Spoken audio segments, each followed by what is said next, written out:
Today topic is about osteoporosis. तो osteoporosis की अगर बात करते हैं तो मोस्ट कॉमन मेटाबॉलिक डिसऑर्डर है हमारे पास। मोस्टली हमारे पास पोस्ट मेनोपॉजल वुमेन में मोस्ट कॉमन उनसे होता है, स्पेशली वाइट हो गई, एशियंस हो गई। एंड रिस्क के 65 ईयर्स के बाद जो है 65 ईयर्स ऑफ एज में डबलिंग हो जाती है रिस्क में। मैन में भी हमारे पास होता है ऐसे मैन जो कि हमारे पास हाइपोगोनाइडिज्म के साथ हो, या फिर हमारे पास जो है वो टेस्टोस्टेरोन लेवल कम हो, तो these men also get osteoporosis. So don't confuse with the key fact is that don't confuse osteoporosis with osteomalacia. Osteomalacia की अगर बात करते हैं तो बेसिकली ऑस्टियोमलेशिया की अगर हम बात करें तो विटामिन डी की सीवियर डेफिशिएंसी है। तो द पेशेंट में प्रेजेंट विद बोन पेन और डिक्रीज कैल्शियम और फॉस्फेट, जबकि ऑस्टियोपोरोसिस में हमें कैल्शियम और फॉस्फेट नॉर्मल मिल रहा होता है। सो एंड सेकेंडरी हाइपरपैराथायरॉयडिज्म मिल रहा होता है हमें। सो हिस्ट्री और हमारे पास जो प्रेजेंटिंग हमारे पास जो कंप्लेन होती है फिजिकल एग्जामिनेशन में हमारे पास जो पेशेंट होते हैं तो मोस्टली पेशेंट एसिम्टोमेटिक होते हैं।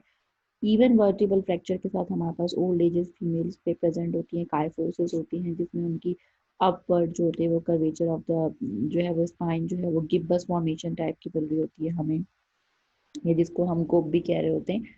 So basically mostly commonly asymptomatic होती है in the presence of vertebral fracture. Risk factors में स्मोकर्स में एडवांस एज हो गई, एक्सेसिव अल्कोहल इंटेक हो गई, high estrogen depleting condition women, because estrogen prevent कर रही होती है अगर देखा जाए तो इसलिए पोस्ट मेनोपॉजल जो हमारे पास बोन रिजॉर्प्शन से प्रिवेंशन दे रही होती है, यानी कि बोन से कैल्शियम जो ये जो बोन्स हमारी ब्रेक डाउन हो रही होती है, रीमॉडलिंग हो रही होती है, तो उसमें हमारे पास प्रिवेंटिव हमारे पास होती है एस्ट्रोजन। तो जब एस्ट्रोजन डिप्लेटेड हो जाएगी वुमेन में तो फॉर एग्जांपल ऐसी वुमेन जिनको एमेनोरिया है, ईटिंग डिसऑर्डर है, या फिर अर्ली मेनोपॉज हो गई है, किसी सर्जरी की वजह से इंड्यूस हो गई है, ओफ्रेक्टमी हो गई है, ओवीज रिमूव हो गई है, तो these womens are more prone to get जो है वो मैन अर्ली मेनोपॉज हो जाएगा। एंड देन अर्ली मेनोपॉज की वजह से the women will may gate osteoporosis. और मेंस में हाइपोगोनाडिज्म टेस्टोस्टेरोन भी जो है उसकी वजह से भी हमारे पास टेस्टोस्टेरोन अगर कम है तो उसकी वजह से भी ऑस्टियोपोरोसिस हो सकता है। फिजिकल इनएक्टिविटी एडवांस एज में ज़्यादा होती है। And uncontrol hyperthyroidism, yes hyperthyroidism में होती है बिकॉज जो हमारे पास जो नॉर्मल थायराइड का फंक्शन होता है इज दैट कि ये बोन की रीमॉडलिंग कर रहा होता है, ठीक है। सो बेसिकली जब यहाँ पे जब ये बार बार जब थायरॉक्सिन ज़्यादा होगी हाइपरथायरॉइड में तो बोन्स की बोन मिनरल डेंसिटी नहीं हो पाएगी, हमारे पास जो है वो ऑस्टियोब्लास्ट की जो है वो बेसिकली एक्टिविटी प्रॉपर नहीं हो जाएगी, ऑस्टियोक्लास्ट जो है वो बोन ब्रेक करता रहेगा सेल्स में। सो बेसिकली कैल्शियम डिपॉजिट नहीं होगी, बोन मिनरल डेंसिटी कम होगी, तो हाइपरथायरॉइड वाले पेशेंट में हमें अर्ली जो है वो ऑस्टियोपोरोसिस मिल जाता है, ठीक है। देन हाइपर पैराथायरॉयडिज्म वाले पेशेंट में भी हमें ऑस्टियोपोरोसिस मिल जाएगा। क्रॉनिक इन्फ्लेमेटरी डिजीज में कॉर्टिकोस्टेरॉइड ऑल्सो और कुशन सिंड्रोम में यू कैन सी ऑस्टियोपोरोसिस। सो अगर हम नॉर्मल जो फिजियोलॉजी देखें the activity of PTH parathyroid gland. So parathyroid gland activate कैसे होगा जब भी आयोनाइज कैल्शियम ब्लड में कम होगी, there is hypocalcaemia, hyperphosphataemia, phosphate level blood में ज़्यादा का ज़्यादा है, और 125 हाइड्रोक्सीकोलिकैल्सिफेरॉल यानी कि विटामिन डी कम है, तो पीटीएच फौरन जो है वो पैराथायरॉयड से पैराथायरॉयड हार्मोन जो है वो सिक्रीट होगा, ठीक है। 4 पीटीएच सर्कुलेशन में आएगा, रिनल ट्यूब्स में एक्ट करेगा, पीसीटी में ये हमारे पास प्रॉक्सिमल कॉन्वोल्यूटिव ट्यूब्यूल्स में ये 125 हाइड्रोक्सीकोलिकैल्सिफेरॉल की सिंथेसिस करवा रहा होता है, जिसकी वजह से कैल्शियम की एब्जॉर्प्शन होंगी, ठीक है।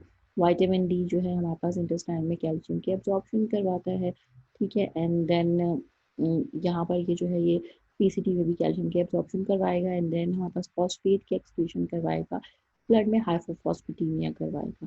सो यूरिन में अगर देखा जाए तो कैल्शियम हमारे पास कम होगा और फॉस्फेट ज़्यादा होगा, ठीक है।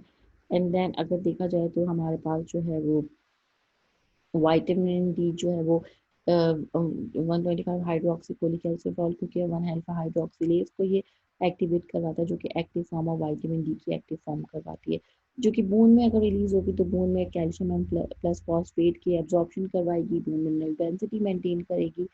एंड देन हमारे पास जो है इंटेस्टाइन में vitamin D, the function of vitamin D is that it absorb the calcium and it cause the absorption of, and then जो हमारे पास जब ये विटामिन डी की वजह से ही जो है वो इंटेस्टाइन में हमारे पास कैल्बाइंडिन प्रोटीन सिक्रीट होती है जिसकी वजह से हमारे पास जो है कैल्शियम की एब्जॉर्प्शन होती है।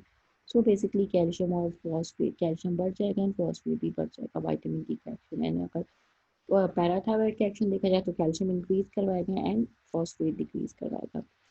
एंड देन जैसे ही हमारे पास अगर ये कैल्शियम ज़्यादा होगा, फॉस्फेट कम होगा, तो ये नेगेटिव फीडबैक के थ्रू जाएगा और डिक्रीज इन होगी बीटीएच। तो this one is the normal pathology, normal sorry physiology, जो ये किस तरीके से हमारे पास जो है वो कैल्शियम और फॉस्फेट हो।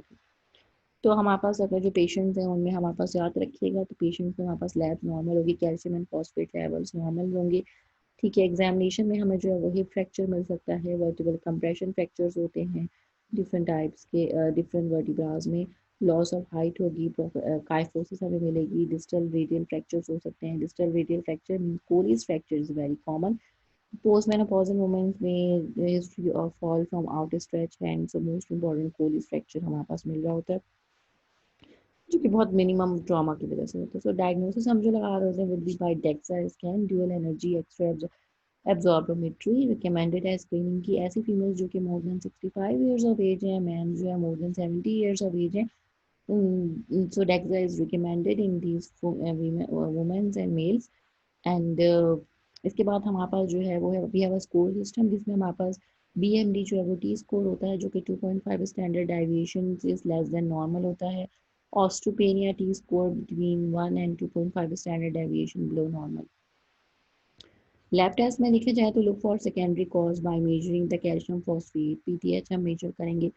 अगर नॉर्मली पोस्ट मेनोपॉजल है तो फिर उसकी वजह से तो हमें we can not rule out कि को हाइपरपैराथायरॉयडिज्म तो नहीं है या फिर हाइपरथायरॉयडिज्म तो नहीं है, बट क्लिनिकल हिस्ट्री से और फिर हम ये PTH और DSH करवाएंगे to rule out this. Free T4 करवाएंगे, लिवर एंजाइम क्रिएटिनिन इलेक्ट्रोलाइट्स करवाएंगे लिवर फंक्शन देखने के लिए, क्रिएटिनिन किडनी फंक्शन देखने के लिए, इलेक्ट्रोलाइट्स बिकॉज जो है हम जो है वो इसमें भी देख रहे होते हैं, और एस्ट्रोजन डेफिशिएंसी देखेंगे हम, हाइपोगोनाडिज्म सस्पेक्ट करेंगे, मेजर करेंगे FSH LH को, एस्ट्रोडोल को और टेस्टोस्टेरोन को मेल्स में। ठीक है, और याद रखिएगा तो ऑस्टियोपोरोसिस जो है मोस्ट कॉमन पैथोलॉजिकल फ्रैक्चर होती है थिन वुमेन में, और मैन में मोस्ट कॉमन कॉज है पैथोलॉजिकल फ्रैक्चर।